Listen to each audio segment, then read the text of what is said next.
Bienvenue à vous tous et merci d'être avec nous. En Autriche, 2 mois après les élections législatives, on connaît la composition du nouveau gouvernement entre la droite et l'extrême droite. Le jeune conservateur Sebastian Kurz est le nouveau chancelier.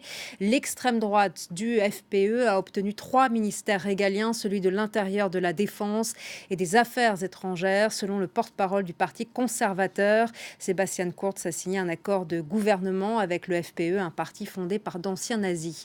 Les explications d'Anan Zaidani.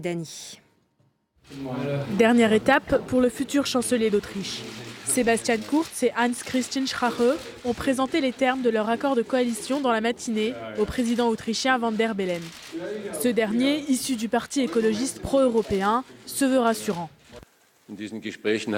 Durant ces négociations, nous avons convenu qu'il était dans l'intérêt pour le pays que l'Autriche reste au sein d'une Union européenne forte et qu'elle participe activement au développement futur de l'Union européenne. Après quasiment 2 mois de pourparlers, l'accord de coalition est maintenant officiel. Sebastian Kurz livre quelques détails sur son futur gouvernement. Me concernant, 50% seront des femmes.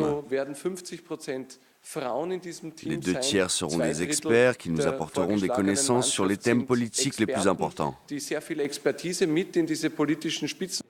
Ce vendredi, le leader des conservateurs, Sebastian Kurz, a formé une alliance avec le parti d'extrême droite, le FPE. À 31 ans, il devrait devenir dès lundi le plus jeune dirigeant au monde. Il y a 2 mois, le Parti populaire autrichien remportait les élections législatives, mais sans obtenir la majorité absolue. Une coalition était donc nécessaire. Le FPO et le Parti populaire ont aussi insisté durant leur campagne sur la nécessité de limiter les aides aux immigrés. Ce n'est pas la première fois que les conservateurs et l'extrême droite gouvernent ensemble en Autriche. Entre les années 2000 et 2005, ils avaient déjà formé une coalition, une situation qui avait entraîné des sanctions de la part de l'Union européenne, un scénario jugé improbable aujourd'hui.